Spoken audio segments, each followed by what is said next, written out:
வெள்ள நிவாரண பணம் வங்கிக் கணக்கில் சேர்க்கப்படும் என்ற அரசின் அறிவிப்பு கூலி தொழிலாளர்களை அதிர்ச்சியில் ஆழ்த்தியுள்ளது. நிவாரணத் தொகை கிடைக்க அரசு நடைமுறையை எளிமைப்படுத்த வேண்டும் என்று பாதிக்கப்பட்ட மக்கள் கோரிக்கை விடுத்துள்ளனர். செம்பரப்பாக்கம் அணையிலிருந்து திறந்துவிடப்பட்ட நீர் அடையாறு ஆற்றல் பெருக்கெடுத்து ஓடி கரையோரத்தில் வசித்த காஞ்சிபுரம், சென்னை மக்களை துயரத்தில் ஆழ்த்தியது. இதனால் காஞ்சிபுரம் மாவட்டம் மணப்பாக்கம், எம்ஜிஆர் நகர், தர்மராஜபுரம், இந்திரா நகர், கொளப்பாக்கம், முகலிவாக்கம் உள்ளிட்ட பகுதிகளின் குடிசை வாழ் மக்கள் தங்கள் வாழ்வாதாரத்தை இழந்துள்ளனர்.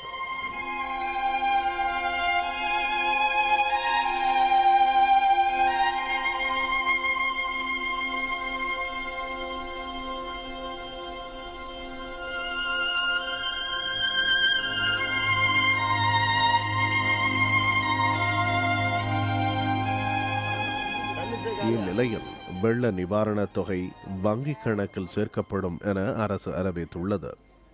தினம் கூலி வேலை செய்தால் மட்டுமே வாழ்க்கையை ஓட்ட முடியும் என்ற நிலையில் உள்ள ஏழை மக்களுக்கு அரசின் இந்த அறிவிப்பு அதிர்ச்சியை தந்துள்ளது.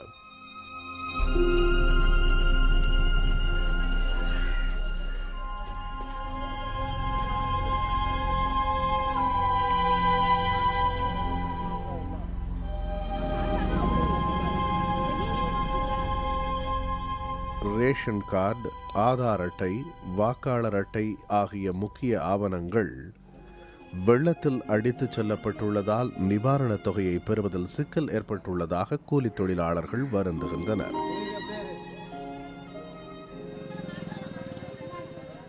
கஞ்சி தண்ணிக்கு நாங்கள் செத்துங்கிறோம்.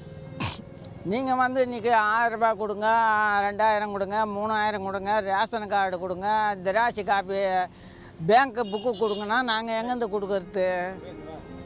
நாங்கள் எதுவும் கொடுக்கவோ முடியாது. என்கிட்ட எதுவுமே கிடையாது. நீங்கள் ஊர் கிராமத்தில் எல்லாம் தலைவர் கிழவர் எல்லாமே நாட்டு மந்திரியாக சேர்ந்து இருக்கும்போது நீங்கள் பிடி காட்டிங்கன்னா நாங்கள் எத்த கொடுக்கறது?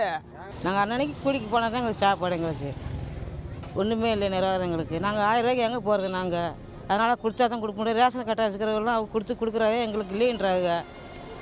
அதனால் எல்லாம் வெள்ளம் அடிச்சு போச்சு, ஒன்றுமே இல்லை. நாங்கள் இந்த 1000 ரூபான்னா எங்களுக்கு எப்படி 2 வாரம் பொழுது போங்க. எங்கள் கூலி வேலை செய்கிறோம். நாங்கள்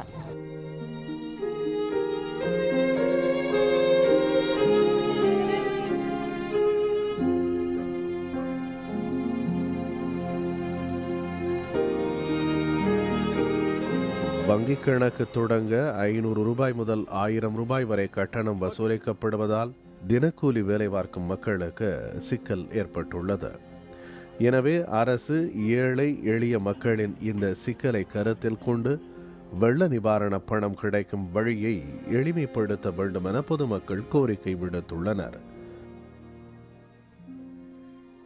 அன்றாடங்காட்சிங்க கூலி வேலைக்கு போகிறவங்க அவங்களுக்கு இன்னைக்கு 1000 ரூபா பணம் கட்டி அக்கௌண்ட் ஓப்பன் பண்ணுற மாதிரி சூழ்நிலை இல்லை. 1000 ரூபா அவங்க கையில் இன்னைக்கு அதை வாங்கினாலே கந்து வட்டிக்கு வாங்கணுங்கிற மாதிரி ஒரு சூழ்நிலை. இதை கவர்மெண்ட் பரிசீலனை பண்ணி அவங்களுக்கு டைரெக்டாக கையில் கிடைக்கிற மாதிரி வேறு ஏதாவது ஒரு முயற்சி எடுத்தால் நல்லாயிருக்கும் அப்படின்னு சொல்லிட்டு நான் நேஷனலைஸ்ட் பேங்க் லைக் ஸ்டேட் பேங்க்லலாம் பார்த்தீங்கன்னா 0 பேலன்ஸ் அக்கௌண்ட் ஓப்பன் பண்ணுற ஃபெசிலிட்டி இருக்குது. பட் ப்ரைவேட் பேங்க்ஸ்லலாம் இப்போ அந்த ஃபெசிலிட்டி இல்லை. பட் எல்லாரும் பக்கத்தில் எந்த பேங்க் இருக்கோ அந்த பேங்க்கில் தான் ஓப்பன் பண்ணுவாங்க. ஸோ ஆர்பிஐ எல்லா பேங்க்ஸ்க்குமே ஒரு ஸ்டாண்டிங் இன்ஸ்ட்ரக்ஷன் மாதிரி இந்த மினிமம் பேலன்ஸ் இல்லாமல் 0 பேலன்ஸ் அக்கௌண்ட்டு இந்த நிவாரண நிதிக்காக ஓப்பன் பண்ணுறதுக்கான ஒரு ஃபெசிலிட்டியை கவர்மெண்ட் கொண்டு வந்தாங்கன்னா அது எல்லா மக்களுக்குமே அது ரொம்ப ஒரு வசதியாக இருக்கும். கண்டிப்பாக இதை government state government central government insist பண்ணணும், ஃபினான்ஸ் மினிஸ்ட்ரி இன்சிஸ்ட் பண்ணணும். ஆர்பிஐ இந்த எஃபர்ட் நம்ம தமிழ்நாடு கவர்மெண்ட், தமிழ்நாடு மக்களுக்காக அவங்க எடுக்கணும். பொதுமக்களின் இந்த பிரச்சனை குறித்து காஞ்சிபுரம் வருவாய் அதிகாரி சௌரிராஜனை தொடர்பு கொண்டு கேட்டதற்கு சிக்கலின்றி நிவாரண பணம் பெற மாவட்ட முதன்மை வங்கியின் மேலாளர் நடவடிக்கை எடுத்து வருவதாக கூறினார். அரசின் சார்பில் வங்கி கணக்கு தொடங்க ஏற்பாடு செய்யப்பட்டுள்ளதாகவும் சௌரிராஜன் தெரிவித்துள்ளார். எது எப்படி இருந்தாலும் ஏற்கனவே உடைமைகளை இழந்து தவிக்கும் பொதுமக்களுக்கு அரசு விரைவில் நிவாரண நிதியை உரிய முறையில் வழங்க வேண்டும் என்பது அனைவரின் எதிர்பார்ப்பாகவும் இருக்கிறது. புதிய தலைமுறைக்காக ஒளிப்பதிவாளர் சதாசிவத்துடன் காஞ்சிபுரத்திலிருந்து ஜான் மைக்கேல்.